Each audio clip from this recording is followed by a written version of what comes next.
비겁한 변명입니다.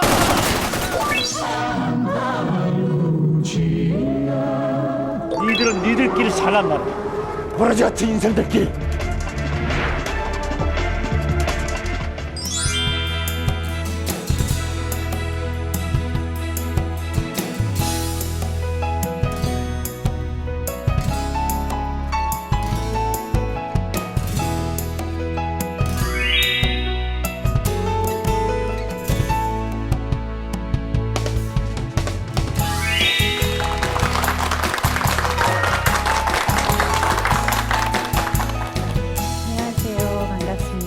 방금 소개받은 김희재라고 합니다.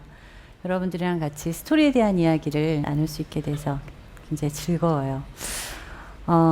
이야기의 힘 이렇게 쓰여 있어요. 이야기에 대한 것이 굉장히 화두가 되어 있는 시대에 우리가 살고 있습니다. 이야기에 관한 이야기가 참 많아요. 근데 우리는 이야기에 대해서 정확하게 알고 있을까? 이렇게 생각을 해보면 이야기에 대한 이해에 비해서 이야기에 대한 오해가 참 크다고 생각이 돼요. 그래서 우선 오늘의 우리 화두가 된 이야기에 대한 논의를 시작하기 전에 이야기에 대한 오해를 몇 가지를 좀 풀고 갈까 싶어요. 굉장히 많은 분들이 이야기를 잘 만드는 것과 글을 잘 쓰는 것이 굉장히 같다고 생각을 하시는 경우가 많아요. 그렇죠?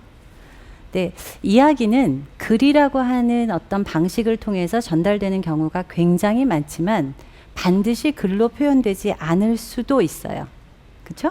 네, 글로 굉장히 많이 전달된 게 이야기이기는 해요. 예를 들어볼까요? 미국의 굉장히 유명한 사실주의 화가 에드워드 호퍼라는 사람이 있습니다. 그 사람이 그린 그림은 예를 들면 뭐 뉴욕 시네마라든가 중국 식당이라든가 나이트 호크라든가 이런 그림을 보면 그냥 그림 한 장이에요. 깜깜한 도심이 있고 한 곳에 펍 같은 바만 불이 환하게 켜져 있고 거기에 몇몇의 사람들이 앉아있는 그림이에요. 아무런 설명이 없어요. 근데 어쩐지 그 그림이 내게 그 불 꺼진 심야의 도시에 대한 이야기를 전달해 주는 것 같은 느낌을 받아요. 또 우리나라 그림 중에서도 김홍도 선생님이 그리신 담화평생도 같은 그림을 보면 홍계이라고 하는 재상이 태어나서부터 어떻게 과거를 보고 어떻게 뭐 관직에 나아가서 어떤 일생을 살다가 어떻게 퇴직을 해서 고향에 내려와서 금혼식을 올리기까지의 그 평생의 이야기가 그림으로 그려져 있어요. 병풍으로 많이 뭐 세워져 있기도 한데 그 그림을 보게 되면 그림이에요. 그런데 그 시대의 사람들은 행복에 대해서 어떻게 생각했는지, 사람들의 삶에 대해서는 어떻게 생각했는지에 대한 이야기를 정확하게 그림이 전달해주고 있는 부분이 있습니다. 그림도, 글도 여러분들 뭐 좋아하시는 장기하 씨라든가 이런 분들은 글을 쓰시는 분들은 아니잖아요. 물론 가사를 만드시지만, 근데 음악도 우리에게 이야기를 들려주기도 하고요. 그림도 마찬가지이고, 글을 잘 쓰는 사람이 이야기를 잘 만들 확률은 높으나 글과 이야기는 분리돼서 생각을 하시는 게 좋겠다. 다시 말하면 글을 내가 좀 잘 못 쓴다고 할지라도 좋은 이야기꾼이 될 수는 있어요. 또 하나의 깊은 오해 중에 하나는 글을 쓰는 사람들은 꼭 이럴 거라고 생각을 해요. 영감이 번쩍 떠올라서 어느 날 막 깊은 고민에 빠졌다가 이렇게 커튼을 막 치고 막 에스프레소 막 내려서 막 음악 레퀴엠 같은 거 막 걸어놓고 막 머리를 감싸지고 막 그러면서 세상과 단절된 채로 뭔가 그 영감이 떨어질 때까지 막 이러면서 글을 쓸 거라는 그런 식의 생각을 많이 하세요. 그래서 하늘에서 뚝 떨어지는 재능이 없으면 결코 좋은 이야기꾼이 될 수 없다거나 훌륭한 작가가 될 수 없다라고 생각을 하는 식의 오해를 많이 하세요. 영감이 없어도 된다고 이야기하기는 어려워요. 그러나 영감으로만 이야기를 만들 수는 없어요. 특히 지금부터 우리가 이야기를 나눌 그 이야기들은 그렇게 세상과 단절된 채로는 만들 수 없는 이야기입니다. 이 두 가지에 대한 이해. 첫 번째가 이야기는 글과 같지 않다. 글을 쓰는 것과 이야기를 만드는 것은 조금 다른 이야기다. 두 번째, 글은 그렇게 영감에 의해서 번쩍 재능이 있는 사람만 만들 수 있는 것은 아니다. 이 두 가지의 전제를 가지고 오늘 이야기를 시작해 보고자 합니다. 유달리 말을 맛있게 하고 얘기를 재밌게 하는 친구들이 있죠. 그쵸? 똑같은 얘기인데 왠지 걔가 하면 막 친구들이 자지러지게 웃고 내가 하면 예능이 다큐가 되고 그 친구가 하면 다큐가 예능이 되는 그런 친구들 가만히 보면 이야기 전달할 때 어떻게 해요? 어떻게 되는지 알아? 라든가 한 호흡 딱 쉬고 주목을 끈 다음에 아주 결정적인 이야기를 전달을 한다든가, 그쵸? 그다음에 사투리를 잘 쓴다든가 적절한 욕설을 섞는다든가 추임새를 막 넣게 되죠. 한번 생각을 해볼까요? 여러분들 학교 앞에 어떤 카페가 생겼어요. 거기에 굉장한 미녀가 뭐 누구 정도로 할까요? 뭐 엄청난 아무튼 뭐 수지 정도의 그 아가씨가 말도 안 되라고 생각하시겠 수지 정도의 아가씨가 이제 와서 그 카페의 주인이 되었어요. 아, 그녀가 몇 살일까? 뭐 주인일까? 아르바이트생일까? 막 이런 생각을 하면서 온 학교의 남학생들이 막 그 카페에 가서 커피를 마시고 싶어 해요. 그런데 그 카페에 불이 났어요. 그래서 원두 커피가 500만 원어치가 불이 막 붙어가지고 다 탔어요. 그 일대가 커피 향으로 완전히 뒤덮였어요. 이런 사건이 있다고 칩시다.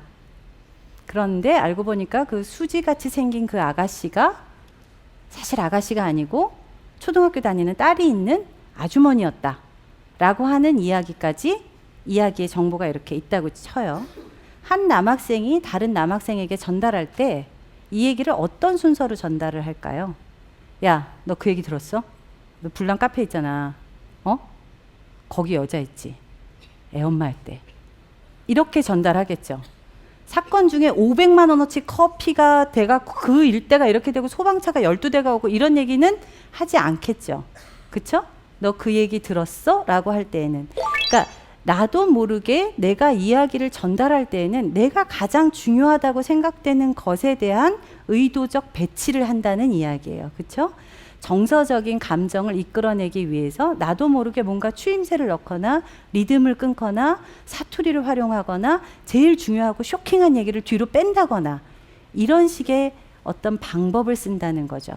그러면 악하면 억하고 알 수 있는 친구들끼리의 대화에도 이런 식의 테크닉을 잘 구사하는 사람들이 이야기를 맛있게 하는 사람일진데 내가 보지 못하는 사람들, 스크린 너머에 있는 관객들, 이 제품을 살 사람들, 그들에게 그 이야기가 정서적 효과가 극대화되도록 하기 위해서는 어떻게 해야 될까요? 이 전략이 좀 더 세밀해져야지 되겠죠. 그리고 그 전략이 분명히 존재할 수 있겠죠. 그렇기 때문에 여러분들하고 오늘 나누고 싶은 이야기라고 하는 것은 바로 이렇게 누군가의 감정을 움직이게 하기 위해서 전략적으로 재배치하는 이야기. 그래서 스토리는 전략이다 라는 이야기를 하려고 합니다. 이야기를 만들 때 첫 번째 가장 중요한 것은 주제를 정확하게 설정하는 거예요. 주제. 내가 도대체 이 이야기를 왜 하는가예요. 여러분들이 친구들끼리 막 이야기하고 그럴 때 야, 쟤 뭔 소리 하냐? 라고 이야기를 하거나 들어보신 경우가 있을 거예요. 그쵸? 누가 얘기를 하는데 근데 그 친구가 뭐 스칸디나비아어를 한다던가 아니면 목소리가 너무 작아서 그 소리를 못 들은 게 아니죠. 쟤 뭔 소리 하냐라고 이야기할 때 포인트는 뭐예요? 제가 그 얘기를 왜 하는지 모르겠어죠. 그쵸? 왜 하느냐라고 하는 그 지점, 즉 이야기를 하는 목적, 그것이 바로 이야기의 메시지가 되는 거예요.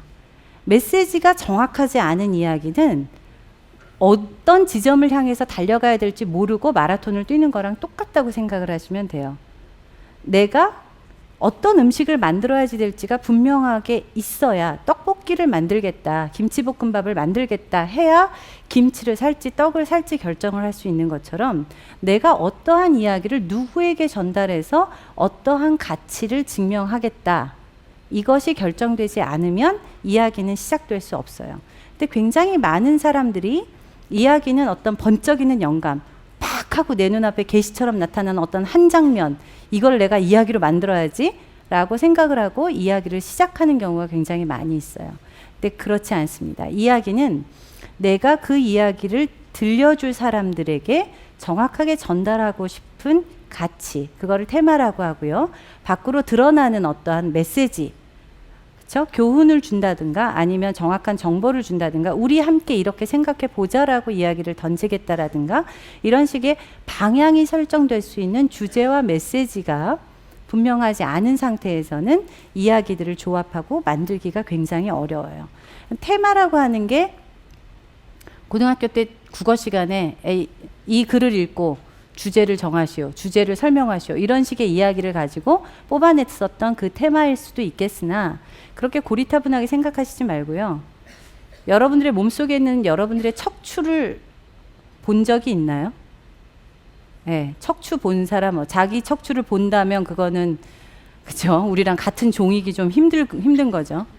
근데 척추를 만지면 느껴지기는 해요. 그렇죠? 근데 일상생활에서도 다른 사람들의 눈에 잘 보이지는 않아요. 근데 척추가 삐뚤어지면 어떻게 되죠? 척추가 삐뚤어지면 굉장히 많은 통증이 오고 몸의 밸런스가 깨지고 살도 붓고 그죠? 다리나 뭐 엉덩이나 어깨나 이게 다 균형이 안 맞죠. 이야기에 있어서의 주제라고 하는 것은 이 척추와 비슷하다고 생각하시면 돼요. 눈에 보이지는 않아요. 근데 분명히 존재합니다. 그리고 그것이 바르게 서 있을 때에 굉장히 균형 잡힌 몸이 될 수 있는 것처럼 이야기의 모든 요소가 그 주제에 대해서 복종을 하게 되어 있어요. 예를 들면 제가 쓴 시나리오 중에 하나가 국화꽃 향기라는 영화가 있었어요. 국화꽃 향기라고 하는 영화의 이야기는 여러분들 같은 대학생 시절에 대학교 1학년의 남자가 졸업반의 여학생을 만나서 한눈에 사랑에 빠졌는데 고백을 해도 이 여학생은 받아주지 않았어요. 그러다가 먼 시간이 흘러서 다시 만나게 된 두 사람이 사랑을 하게 돼서 결혼을 했는데 아이가 생기지 않아서 고민을 하다가 너무 노력을 하다 아이가 생겼어요. 마침내. 그래서 너무 행복한 시간을 보내고 있었는데 이 아내가 위암에 걸려요. 그래서 아이를 낳을 것이냐 아니면 치료를 받을 것이냐 고민을 하다가 아이를 낳기로 하고 아이를 낳고 죽는 이야기예요. 정말 이렇게 눈물을 많이 나게 하는 그런 식의 이야기를 갖고 있어요. 그러한 원작 소설이 있었어요.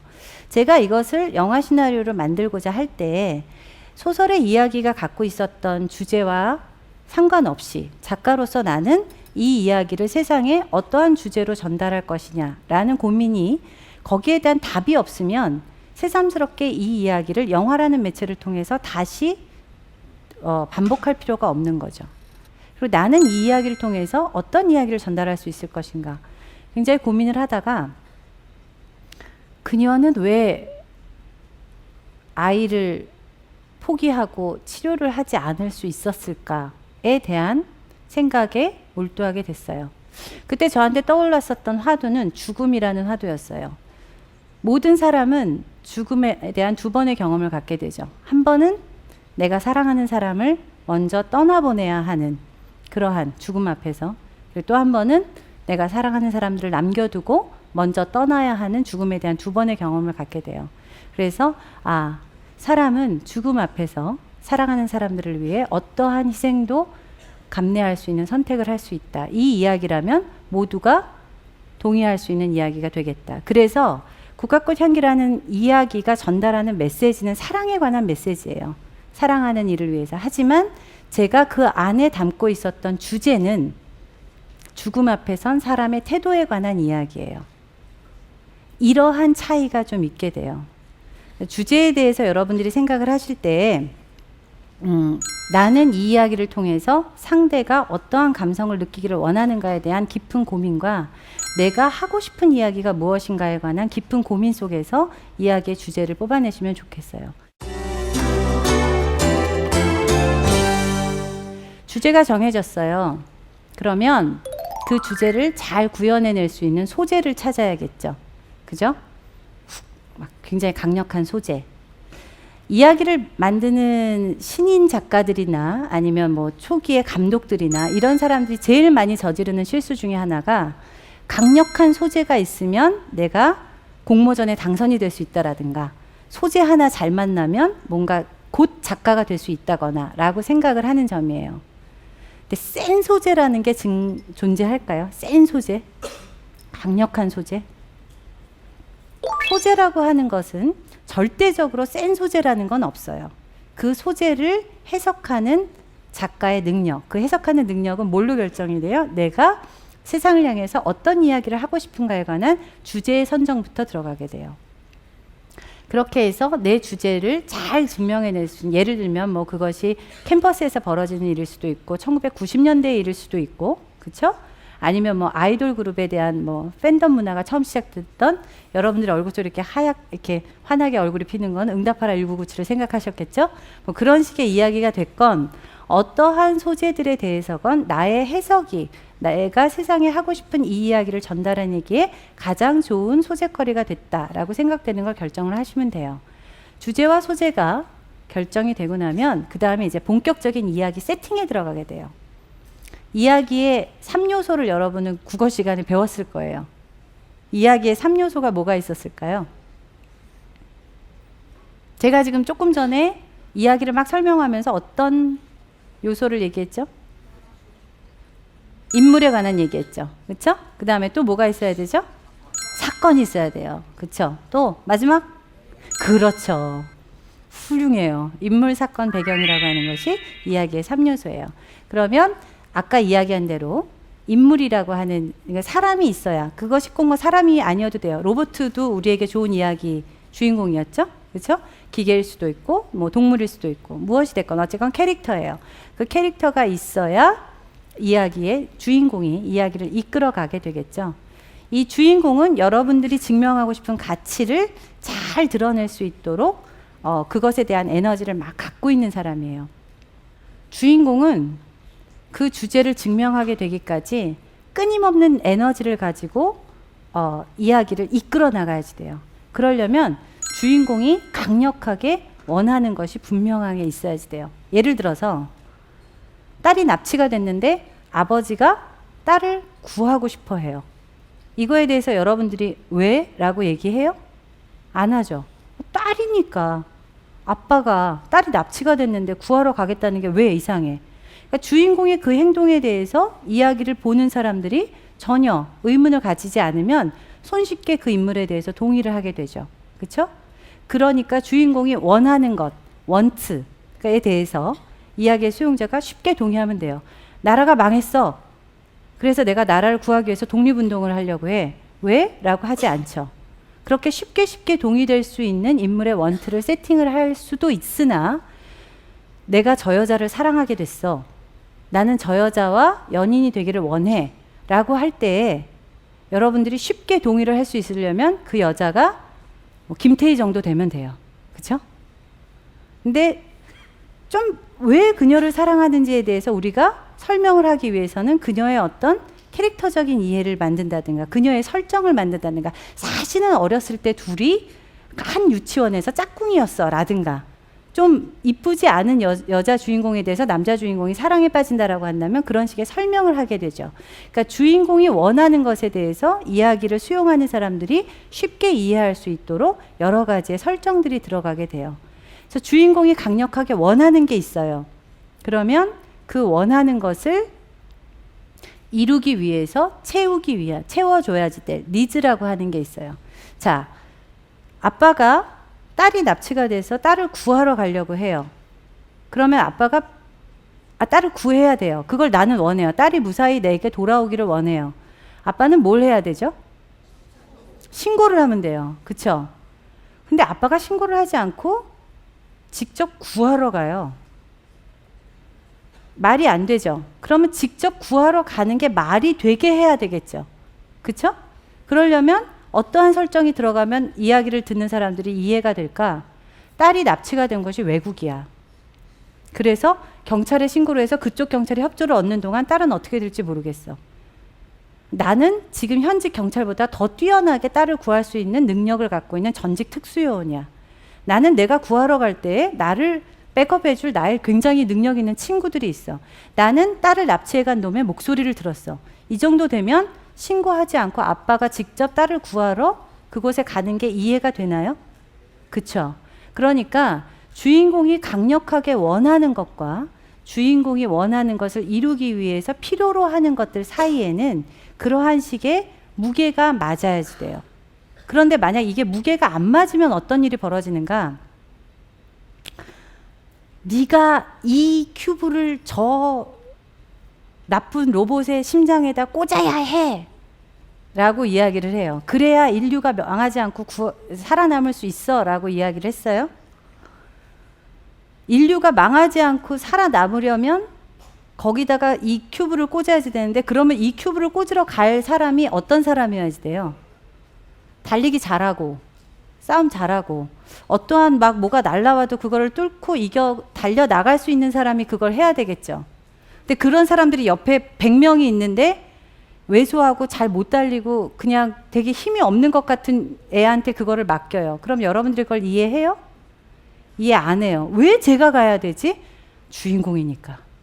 그래서 주인공이 들고 뛰어요. 그러면 그냥 막 폭탄이 날아가고 섹시한 로봇가 막 이렇게 싸우고 있으면 그냥 그래 용서하고 넘어가자라고 하지만 이야기적으로는 어때요? 아, 뭔가 좀 허술한 것 같아 라는 생각을 하게 되죠.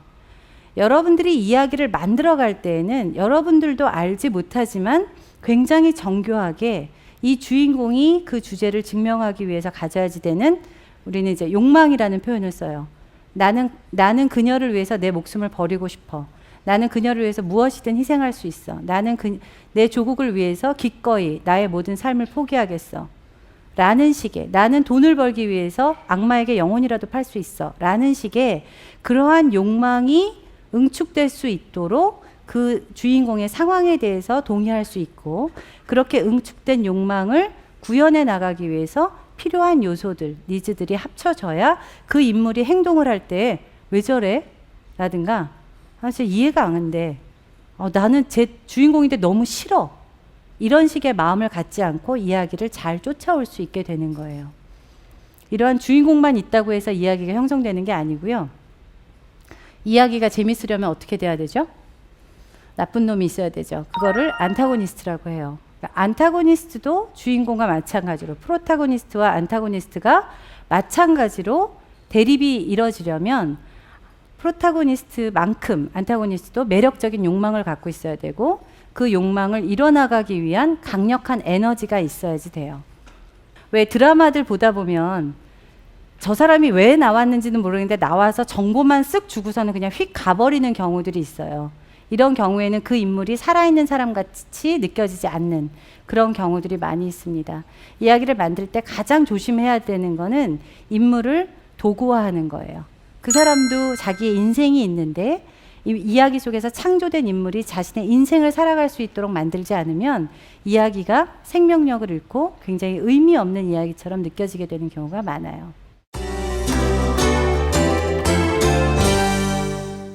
인물이 설정이 되고 나서 이제 이 인물이 그 주제를 구현하기 위해서 그러한 소재 속에서, 예를 들면 핵 물질을 훔쳐가는 소재라든가 사금융 때문에 너무너무 고생을 하다가 사금융의 사채업자한테 쫓기다가 자신의 인생을 버리고 다른 사람의 인생을 살고 싶어서 누군가를 죽이고 그 사람의 인생을 살고 있는 여자의 이야기라든가, 이런 식으로 어떠한 소재를 내가 설정을 해서 그 안으로 들어가서, 그럼 이제 구체적으로 어떤 여자 사금융 때문에 쫓기는 상황이라고 하는 사건이 있을 것이고, 또 어떤 여자를 죽여서 그녀의 어떤 사회적 정체성을 뺏는 사건도 있을 것이고, 이러한 사건들이 세팅이 돼야지 되겠죠. 그럼 이러한 사건들은 아까 말씀드린 것처럼 절대적으로 큰 사건이 있는 것이 아니고, 그 사건 자체가 이야기를 듣는 사람들에게 어머 저럴 수 있겠구나, 그 다음에 어떻게 되지? 라는 식의 궁금증과 호기심을 가지는 이야기라고 한다면, 뭐 계속해서 빌딩이 폭파되고 63 빌딩 주저앉고 이런 게 벌어지지 않더라도 사건이 매력적인 사건으로 느껴질 수 있게 돼요.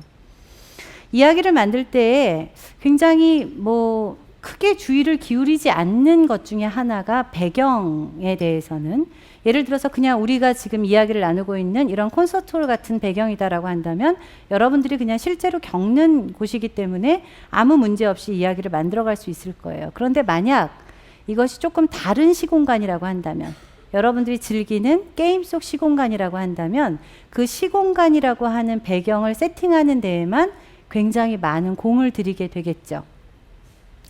요즘 그 장쯔이 얼마 전에 개봉한 장쯔이 씨하고 장동건 씨가 나왔었던 영화 아세요? 위험한 관계라고 하는 그 영화가 사실은 프랑스의 원작 소설 동명의 소설을 영화로 만든 거라는 거 아시죠?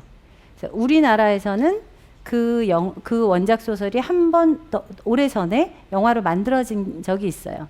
그 영화가 혹시 뭔지 아세요? 스캔들이라고 하는 영화예요.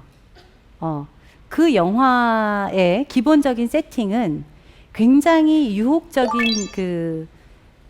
관계의 남녀가 있어요. 서로가 서로에게 아주 성적인 긴장감이 굉장히 높은데 이 여자는 그 남자에게 쉽게 자기를 허락하지 않는, 그녀는 굉장히 판무파탈적인 여성이에요. 이 둘 사이에 내기가 벌어지죠. 천하의 둘도 없는 정숙한 여인. 그 여인을 만약 네가 유혹해내는데 성공을 한다면 내가 네가 원하는 대로 너의 여자가 되어줄 수도 있어 라는 식의 내기로부터 이 이야기는 시작이 되게 돼요. 이 이야기를 우리나라의 스캔들이라고 하는 영화가 영화로 만들 때 배경을 언제로 했는지 혹시 기억하세요? 조선 후기로 잡았어요. 조선 후기라고 하는 이 배경이 이 이야기를 얼마나 쫀쫀하게 만들었는지 한번 볼까요?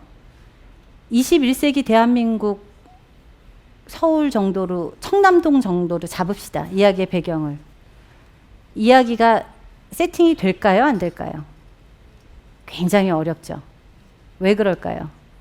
21세기 대한민국 서울 청담동에 옆집에 사는 굉장히 정숙한 부인이라는 설정을 하려면 굉장히 어렵겠죠.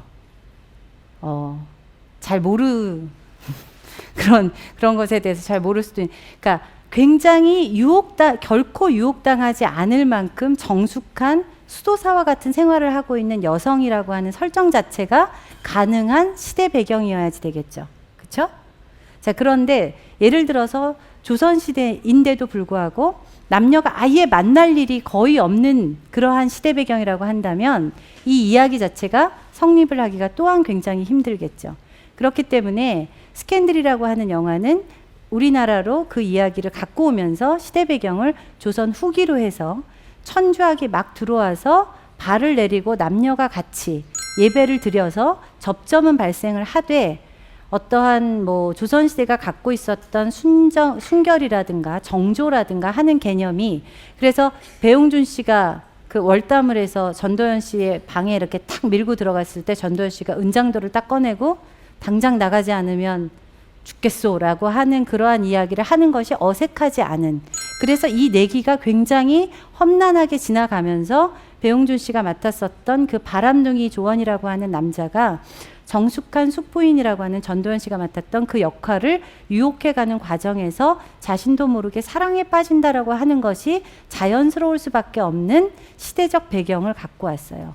시대적 배경이라고 하는 건, 시간 배경이라고 하는 것은 시대를 넘어갈 때에는 그 시대가 갖고 있었던 정치, 경제, 사회, 문화는 물론이려니와 그 시대가 공유하고 있었던 가치관까지 같이 갖고 들어오는 거예요. 배경에는 시간 배경이 있고 또 하나는 공간 배경이 있어요. 그렇죠? 공간 배경이라고 하는 거는 그냥 이렇게 콘서트홀 이렇게 되면 이곳에 어떤 특별하게 이곳이 어떤 드라마를 발생시키기는 어렵겠지만 드라마를 발생시킬 만한 공간들도 굉장히 많이 있죠. 예를 들면 잠수함, 이제 곧 공기가 떨어져 나가는, 혹은 고립된 우주선, 패닝룸, 이런 것들이 굉장히 배경으로서 드라마를 많이 발생시킬 수가 있어요. 노부유키라고 하는 일본의 굉장히 탁월한 만화 스토리 작가가 만든 고백이라고 하는 이야기의 인트로를 한번 설명을 드릴게요. 두 친구가 사회에 나와서, 그러니까 대학 때 같은 산악부 동아리의 친구였어요. 근데 이 두 친구가 사회에 나와서 그날도 우리가 늘 다니던 그 산에 가서 한번 산행을 하자. 다른 친구들이 시간이 안 맞아서 둘만 가게 됐어요.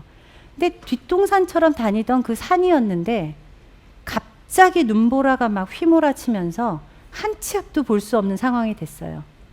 그런데 등치가 큰 친구가 다리를 다쳤어요. 이 친구를 부축해 가면서 빨리 이 근처 어딘가에 있을 게 분명한 산장으로 가야 되는데 도저히 움직일 수가 없을 만큼 눈보라가 너무 심해요. 덩치가 큰 친구가 자기 친구에게 얘기를 해요. 날 버리고 그냥 가라. 여기 있으면 우리 둘 다 죽는다. 빨리 움직여라. 그래서 이 친구가 막 고민을 하는데 근데 가기 전에 내 고백을 하나만 들어줘 라고 이야기를 해요. 그러면서 사실은 대학 때 우리 누구 죽었던 그 사건 있잖아. 그러니까 이 얘기를 들어줘야 되는 남자의 여자친구였어요. 그 여자친구가 산에서 실족사를 해서 죽었는데 사실은 그게 사고가 아니었어.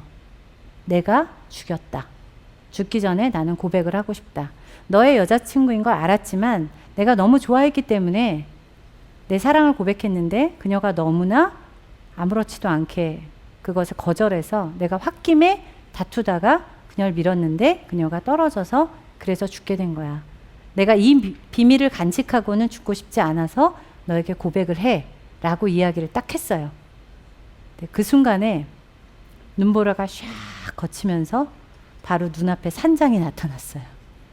자, 이제 이 두 사람은 죽지 않고 살 수 있게 된 거예요. 그 산장. 그러니까 이제 둘이 굉장히 어색한 상태가 되어서 그 산장으로 들어가게 돼요.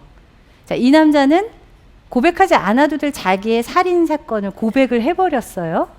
그리고 이 고백을 들은 사람은 자기의 옛날 여자친구가 그렇게 죽었다라는 걸 알게 됐어요. 그리고 산장은 고립이 됐어요. 이 둘 사이에는 묘한 긴장감이 흐를 수밖에 없겠죠. 이야기가 이렇게 시작이 된다라고 한다면 눈보라 산장 그렇게 해서 고립된 이 공간은 그랬는데 이제 어떠한 또 이 뒤에는 굉장한 비밀이 하나 숨겨져 있어요. 사실은 그녀는 떨어진 그때 죽지 않았어요. 그녀를 구할 수 있었는데 그녀의 남자친구였던 이 마른 남자가 가서 그녀를 구할 수 있는 순간에 그녀를 구하지 않았어요. 자기가 새로 사귄 재벌집 여자친구와 연애를 잘 하고 싶어서 그녀가 죽어가는 걸 놓고 왔던 비밀이 있었던 거예요. 뭐 이런 식의 이야기가 막 펼쳐지게 되는데 이 둘은 어쨌건 누가 죽였는가 그리고 이 비밀을 가지고 산 아래를 내려가면 어떻게 될 것인가라고 하는 긴장감을 가지고 이야기가 시작이 돼요. 길지 않은 이야기이고 굉장히 한정된 공간이지만 눈보라라고 하는 계절적인 환경과 고립된 산장이라고 하는 공간이 이야기의 밀도를 굉장히 높이면서 과거에 뭐 이 정도의 미스테리가 미스테리에서 굉장한 건가요? 과거에 여자 하나가 죽은 어떤 사건이 이야기적으로 볼 때는 그렇게 큰 사건이 아님에도 불구하고 굉장한 텐션을 일으키게 된다는 거죠. 이야기의 인물 사건 배경이 굉장히 잘 조화된 이야기들은 이런 식의 긴장감을 굉장히 고조시키게 됩니다.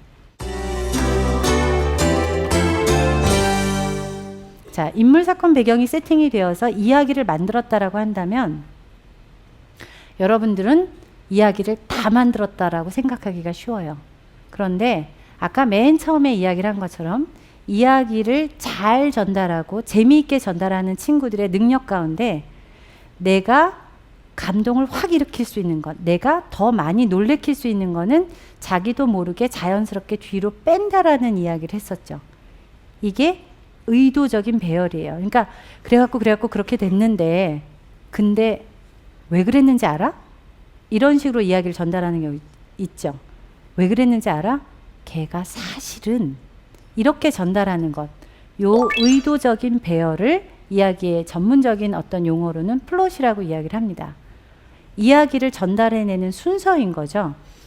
플롯의 가장 기본적인 예를 들 때 이런 얘기를 많이 들어요. 왕이 죽었다, 왕비가 죽었다. 이 두 가지는 그냥 사건이에요. 아무 상관이 없었어요. 그런데 왕이 죽었다, 그리고 왕비가 죽었다.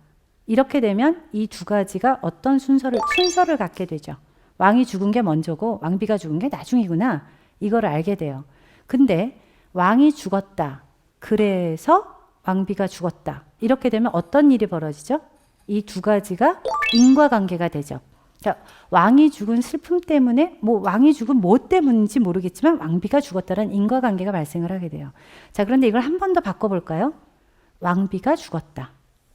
왜냐하면 얼마 전에 왕이 죽었기 때문이다가 되면 그래서로 연결된 이야기의 발생 순서대로 전달된 것보다 훨씬 더 강력하게 왕비가 죽은 이유에 대해서 집중을 하게 되죠. 그렇죠? 이야기를 전달해 나가는 순서에 따라서 이야기는 굉장히 다른 모습을 갖게 되고 아주 극심한 경우에는 이야기가 전달하고자 하는 주제 자체가 달라지기까지 합니다. 예전에 좀 오래된 영화이긴 한데 박하사탕이라고 하는 영화가 있었어요. 영화가 시작이 되면 설경구 씨가 비틀비틀거리면서 나와서 그 야유회 장에서 막 이렇게 깽판을 쳐요. 그리고 친구들이 야, 너 왜 이래? 막 이러면 철길을 막 올라가요. 그리고 달려오는 기차를 향해서 두 팔을 벌리고 막 외쳐요. 영화는 안 봤어도 이 장면은 아는 사람이 많을 거예요. 이때 뭐라고 외치죠? 나 다시 돌아갈래 라고 외쳐요. 자, 그러면 기차가 빵 하고 뒤로 돌아가요. 그래서 이 남자가 여기 오기 직전의 상황을 보여주게 되죠. 이 남자는 가구점 사장이었는데 가구점이 망해서 뭘 어떻게 해가지고 뭐 죽으려고 했는데 뭐 옛날 여자의 그 남편이 찾아와서 그 여자를 만나달라고 그러고 마누라하고는 이혼을 했고 뭐 이런 상황이에요. 그래서 이 남자가 가구점을 하다가 망해가지고 부도가 난 것 때문에 죽으려고 하는 걸까? 라고 생각을 하는 중에 기차가 다시 한번 빵 하고 돌아가서 그 이전의 상황을 보여줘요. 그 이전에 그 남자는 사실은 가구점 사장이 아니었고 굉장히 시국 사범들, 그러니까 어떤 뭐 좌익이라고 생각되는 운동권의 사람들을 잡아다가 고문을 하는 악독한 형사였다. 그러면 악독한 형사였다가 뭐 가구점을 했는데 그게 망해서 죽으려고 그랬나? 그러면 다시 한번 기자가 빵 돌아가고 처음부터 이 사람이 그렇게 악독한 형사였던 건 아니고 사실은 굉장히 이 사람들에 대한 연민도 갖고 있고 아픔도 갖고 있는 사람이었는데 그렇게 돼요. 그러면 좋은 형사였는데 나쁜 형사가 됐다가 가구점 사장이 돼서 죽으려고 그랬나? 아니, 그게 아니고 또 돌아가요.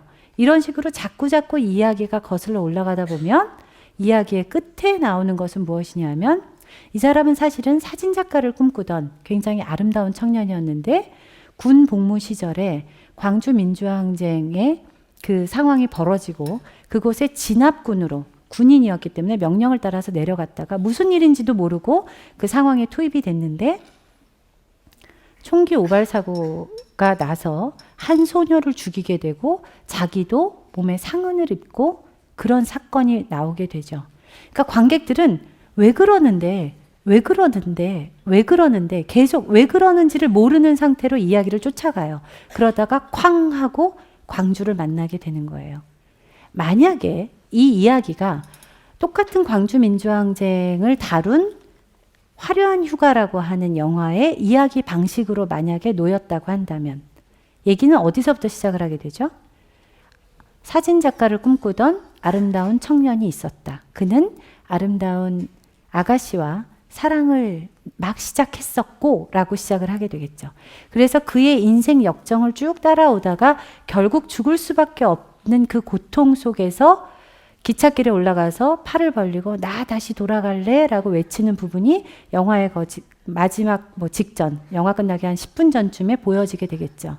그러면 여러분들이 박하사탕이라고 하는 영화의 순서대로 보았을 때 영화 시작하자마자 보았던 나 다시 돌아갈래라고 하는 장면에서 느낀 감정하고 화려한 휴가의 방식으로 전달되어서 영화의 100분 지점에 나 다시 돌아갈래라고 외치는 것을 본 것하고 느낌이 같을까요? 다를까요? 다르겠죠. 그렇죠?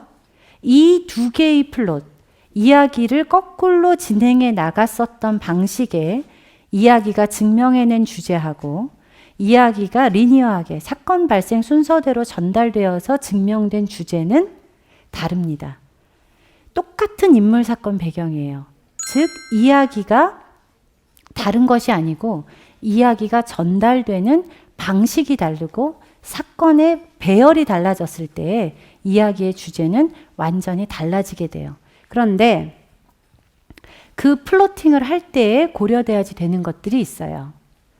한 편의 영화의 플롯하고 24부작 혹은 16부작의 드라마하고 50부작의 드라마가 플롯이 같을까요? 다를까요?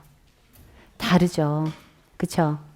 이 이야기를 전달해내는 거는 한 편의 영화는 여러분들을 가둬놔요. 그렇죠? 그리고 여러분들이 돈을 내고 들어갔어요. 깜깜한 공간이에요. 어지간하지만 않으면, 그러니까 어지간만 하면 내 돈이 아까워서라도 그 이야기를 끝까지 보겠죠. 그렇죠? 그때에는 플롯이 그냥 조금 안 가르쳐 주고 가도 이야기를 끝까지 참고 봐요. 뭔가 나를 놀래켜 주겠지? 뭔가 저 뒤에 비밀이 있겠지? 비밀이 쌓여갈수록 기대감이 높아지죠. 텔레비전을 보는데 그 딱 방영하는 시작하는 시간에 앉아갖고 채널을 켜는 경우가 그렇게 많지 않죠. 지나가다가 하고 봤어요. 5분을 봤는데 무슨 얘기인지 모르겠어요. 그 드라마 끝까지 보나요? 돌리죠. 그렇기 때문에 텔레비전 드라마의 경우에는 미스테리를 오래 가져갈 수가 없어요. 전달되는 매체가 무엇이냐에 따라서 이야기의 플롯은 굉장히 달라져요. 예를 들어서 이런 거예요. 영화는 상승의 플롯을 계속해서 이어갈 수 있어요. 그런데 드라마는 하강의 플롯처럼 보이는 것도 가져갈 수밖에 없어요. 하강의 플롯이 무엇이냐? 아주 오래전에 제가 어떤 댁에 가서 주말 드라마를 같이 보게 됐어요. 제가 안 보던 주말 드라마예요. 그러니까 무슨 내용인지 몰라요. 근데 그냥 백제군의 왕자가 군사를 이끌고 고려성에 쳐들어가서 전쟁을 벌이는 거예요. 근데 말도 많이 쓰고 뭐 의상도 좋고 훌륭해서 재밌네 그러면서 보고 있었어요. 근데 고려 병사가 활을 쏴서 이 백제 왕자의 눈을 맞췄어요. 그러니까 백제 왕자가 갑자기 부모님이 주신 신체를 내가 여기서 이렇게 할 수 없다더니 활을 이렇게 빼갖고 눈을 먹었어요. 그래서 드라마인데 요즘 드라마가 아니고 15, 16년 전 사건이에요. 그러니까 제가 많이 놀랬겠죠. 그래서 이거 뭐지 하면서 보고 있었어요. 그랬더니 그 다음 장면에서 백제의 그 파발마가 막 들어와서 왕궁으로 막 뛰어들더니 전하 아무아무개 왕자가 어느 성에서 전투를 벌이다가 화살에 눈을 맞고 이렇게 되셨는데 부모님이 주신 시체를 여기서 어떻게 하실 수 없다면 그걸 빼서 드셨다고 합니다. 이렇게 얘기를 다 전달을 한 거예요. 그러니까 앞에서 화면으로 제가 다 본 거를 뒤에서 말로 대사를 했어요. 이게 뭐지? 라고 하고 있는데 그 말을 들은 왕이 똑같이 하는 거예요. 뭐라 아무아무개 왕자가 어느 성에서 무슨 하는데 무엇을 하고 뭐 왔다는 것이냐 그래서 정말 이제 놀랐어요. 그러고 났는데 그 다음에 고려성으로 넘어가더니 전하 어느 성에서 무슨 백제 왕자가 와갖고 이렇게 내가 먹었다. 그러니까 그 얘기를 들은 최수종 씨가 뭐라 어느 성에서 이렇게 하면서 이렇게 얘기를 하는 거예요. 그러고 나서 또 한 사건이 벌어지고 그 다음에 전하 뭐라 그 다음에 고려성 가서 전하 뭐라 하던 60분이 끝났어요. 드라마가. 깜짝 놀랐어요. 영화에서는 한 번의 반복도 용서가 안 돼요. 근데 드라마 주말 사극이 되니까 이거를 사건, 백제성, 고려성, 사건, 백제성, 고려성 하더니 끝난 거예요. 시청률이 어마어마했던 드라마예요. 그래서 이제 그 다음날 어떻게 됐을까 하고 봤더니 그 다음날 이제 눈 빼먹은 그 왕자가 안대를 하고 앉아있는데 지난번 전투에서 아무아무개 왕자가 어느 성에 이거 이제 또 한 번을 하면서 그 다음날 드라마가 시작이 됐어요. 곰곰이 생각을 해봤어요. 이 플롯은 무엇일까? 이것은 그러니까 영화에선 이렇게 되면 정확하게 하강의 플롯이에요. 맨 처음에 보여줬을 때가 100이었다면 백제성에서 전하 뭐라 할 때는 50이 됐어요. 고려성에 와서 전하 뭐라 할 때는 25도 안 되는 거예요. 근데 왜 드라마는 이게 가능할까? 제가 아까 이게 뭐라 그랬죠? 텔레비전 주말 사극이라고 했어요. 그렇죠? 텔레비전 주말 사극을 제일 많이 보시는 분들은 어르신들이 많이 보세요. 자, 이 어르신들은 텔레비전을 어떤 방식으로 보시느냐? 저희 언니 친구가 할머니랑 같이 텔레비전을 보는데 자매가 나와서 너무 싸우더래요. 둘이. 그래서 너무 시끄럽게 싸우길래 리모컨으로 채널을 돌렸대요. 그랬더니 그 옆 채널에서 사극을 하는데 한 여자가 칼을 쓰고 옥에 앉아있는 장면이 나왔대요. 근데 옆에서 할머니가 텔레비전을 보시다가 오물오물 하시다가 내가 전현이 저렇게 언니한테 대들다가 적골당할 줄 알았다고 그렇게 얘기를 하시더래요.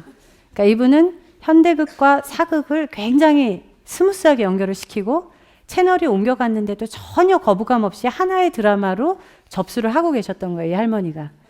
이런 분들이 즐겨보시는 사극이라고 한다면 똑같은 군복 입고 나와서 막 이렇게 싸우다가 화나고 여러분들처럼 이렇게 탁 보면 제가 먹었구나. 제가 눈 먹었구나. 이렇게 알 수 있질 않아요. 그렇죠? 그러면 그렇게 하고 나서 뛰어 들어와서 얘기를 해야겠죠. 할머니, 그러니까 전하 이렇게 얘기하는 거는 이야기를 듣는 할머니 누가 눈을 빼먹었냐 하면요. 조금 전에 눈 빼먹은 게 고려가 아니고 백제예요. 뭐라? 백제 왕자. 24시간이 지났어요. 이분이 기억을 하실까요? 못 하실까요? 못 하실 확률이 더 커요. 그럼 복습해 드려야죠. 자, 할머니 누가 빼먹었냐면 얘가 빼먹었어요. 얘가 눈 빼먹은 걔예요. 라고 이야기를 시작을 해야 이분들이 이해하시기가 편하겠죠. 이야기의 수용자가 이야기를 잘 받아들이고 오래도록 감흥을 간직할 수 있도록 이야기는 배려되어야지 됩니다. 그렇기 때문에 그것이 영화가 다르고 웹툰이 다르고, 그렇죠? 여러분은 웹툰하고 출판 만화가 같은 문법을 갖고 있다고 생각하세요? 아니에요. 전혀 달라요.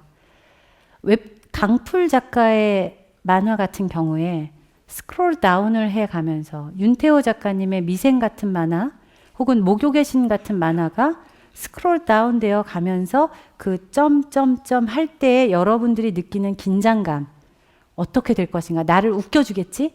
나를 울려주겠지? 라고 생각하면서 긴장감이 이렇게 고조되는 거는 내가 스스로 종이를 넘기면서 휙 넘어가거나 대각선으로 볼 수 있는 출판 만화에서는 결코 만들어내기 어려운 감동이에요.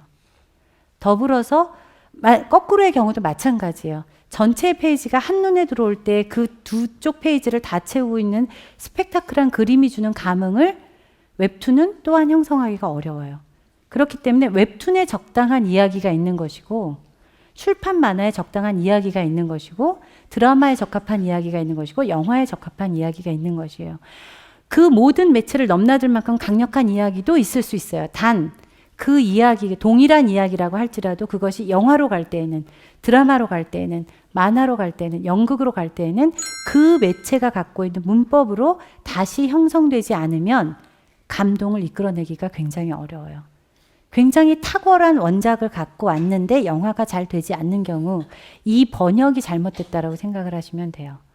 그래서 주제, 소재를 지나 스토리를 만들고 이야기를 전달하는 방법, 이야기 전달 순서를 매체와 수용자에 따라서 잘 만들어냈다라고 한다면 이제 여러분들이 그 매체와 그 장르가 갖고 있는 여러 가지의 습성들, 관습들을 잘 활용을 하면 굉장히 이야기를 만들어가는 데 있어서 쉽습니다. 그리고 맨 마지막에 하나가 있어요.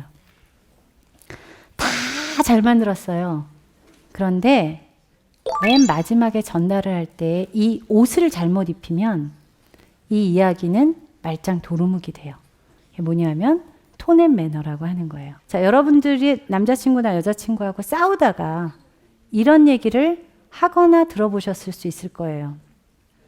미안해! 라고 이야기하는 거. 미안하다고, 라고 이야기하는 것은 텍스트는 미안하다예요. 그게 그 스토리를 만들었어요. 근데 마지막에 전달을 할 때 뉘앙스에서 여러분들은 뭐를 전달한 거냐면 미안해를 전달한 게 아니고 가로 열고 그만하자 좀 가로 닫고 가로 열고 또 시작이냐 가로 닫고 이걸 한 거죠. 그렇죠?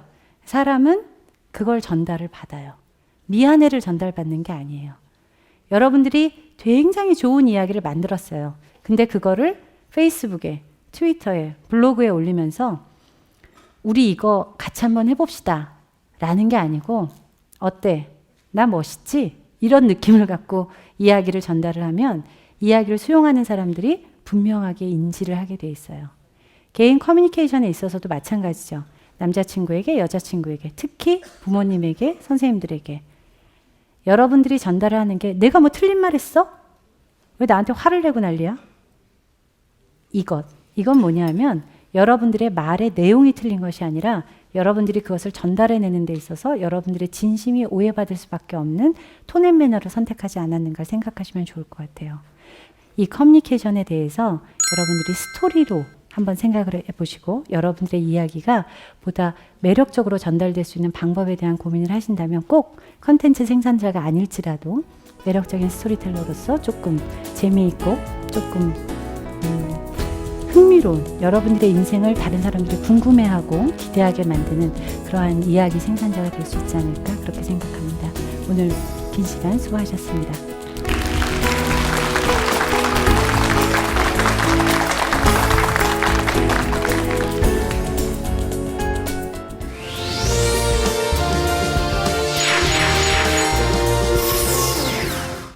운명이 뭘 어쩌고 맨날 운명 타령이야! 반드시 갈라. 말랑 놓고야 말기다. 전반적으로 마음에 안 들어. 님 고마 퇴장이 돼.